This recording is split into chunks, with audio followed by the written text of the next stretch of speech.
Hello there, Mad Mike here, and welcome back to the channel. And first, before we get into this video, I do want to say that I apologize. The Hamilton video did not have the correct information in it.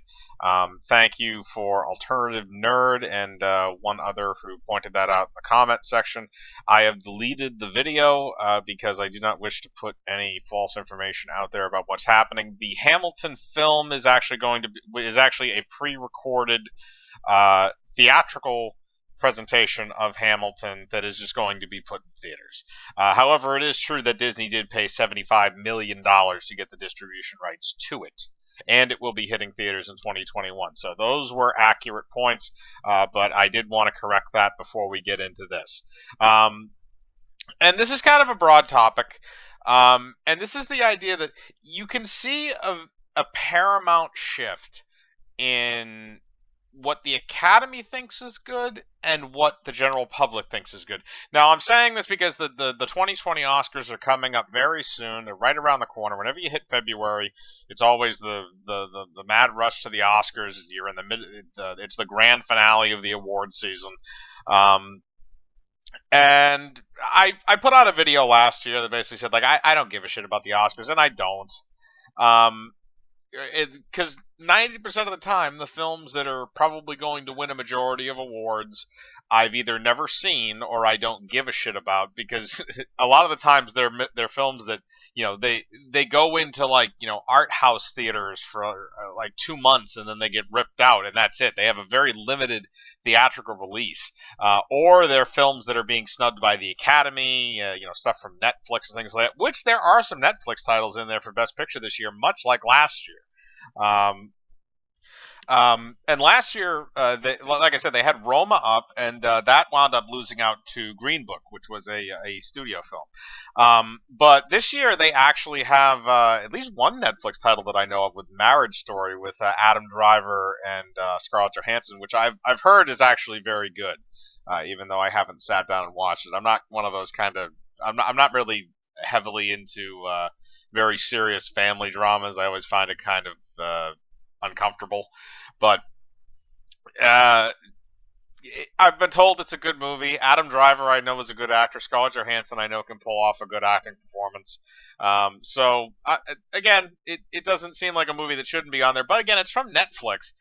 So this is the second year in a row that they actually have sorry, I stand corrected. They have two films because Martin Scorsese's The Irishman is also in the running for that. And I wouldn't be surprised if that movie actually won. But Netflix has two horses in the race this year, as opposed to last year, where I think they just had Roma. I don't think they had anything else that was being nominated for Best Picture. Now, do also keep in mind that the Best Picture category was expanded in, I believe it was 2009, to include more films than previously, because supposedly they compensated because The Dark Knight got snubbed, even though Heath Ledger posthumously won the Academy Award for Best Actor. So, moving on from that, there is a very clear difference between this year and last year. Whereas, like I said at the beginning of this with the comparison, last year the films, a lot of them, people might have known them, but they weren't names that you were going to have. And it might also be because there were a lot of people this year, a lot of talented Hollywood directors that came out with films like Quentin Tarantino and Martin Scorsese. But the other thing is that a lot of the times we see films in here that are very preachy, they're very messagey, and a lot of the times the message is very pertinent of the time that the film is made, the current time. It doesn't necessarily age well over years. But in this scenario, you really don't have that many. The only one that you can really say is preachy, mainly because of the director and the cast, is Greta Gerwig's Little Women remake that was done this year. Sorry, I should say it was done last year. It was released in 2019. But the point is that most of the other ones don't appear to follow that type of a narrative. And just going down the list here, we have Ford v Ferrari, which is it's a car story. two people designing a car and stuff. Again, this is one of the ones I actually do really want to see Ford v Ferrari. I just haven't gotten around to watching it. The Irishman, as I mentioned before, Jojo Rabbit, which was kind of an interesting one. I don't. This is the one that I feel like is the one they kind of added in because they needed a movie to fill out to round everything out. Um, because I haven't heard a whole lot about this film after it came out. I remember reviewing the trailer. I thought Taika Waititi was kind of funny playing Hitler. And it just seemed like kind of a very strange movie, but something that I think could be quirky and could work. Um, but it also seemed like it was a movie with a bit of a message because of modern times. You kind of understand that in a way. Although making fun of certain things, tongue in cheek wise, you can kind of ping off different stuff. But that's kind of an oddball. But it's at least a decently known movie, and Taika Waititi directed it. He's a known director. Then you have Joker, which is kind of the split one, which could still win. It's ironically Joker is a wild card in terms of winning the award. Then you go like the aforementioned Little Women, Marriage Story. Again, I mentioned that earlier. 1917, which is the recent war movie that came out, the World War One biopic that had some of the amazing camera work. And then Once Upon a Time in Hollywood, obviously from Quentin Tarantino, and then Parasite, which is another one that's kind of it's become kind of a lot of people are finding out about this movie because of word of mouth because it is a foreign film as far as I'm aware, um, or it's made entirely by Japanese people. But the whole thing with it is that one's kind of I don't say it's not well known because this is kind of one that a lot of people have been kind of pushing, but it's just a smaller film. So I don't really take that much away from it, but it's a very star-studded cast this year, or a very star-studded lineup uh, for Best Picture. You even have Joker, a film that crossed the $1 billion mark in revenue. That you never see those films winning Best Picture, except for Black Panther. But that was, I feel like that was kind of a throwing a bone type of thing. I don't think that film deserved to win any major awards for, or at least not Oscars, for anything other than like visual effects. And even that at the end, that visual effects was bad at the end of that movie. But it shows a change, and you can look at the last year's lineup, where a lot of the movies were very preachy. They had a message, and a lot of people did not like the Oscars. They also had that whole scandal with the Kevin Hart thing, where they kind of forced him to step down as host of the Oscars because of some stupid tweets from like 10 years ago, or a stand-up monologue or something. So they don't have that this year to kind of to drum up support for the Oscars, but in relation to that, they've also put up films that people actually saw. So it's a weird balance now because now that I'm saying this out loud, it kind of sounds almost like they're nominating these films because they know the ratings suck.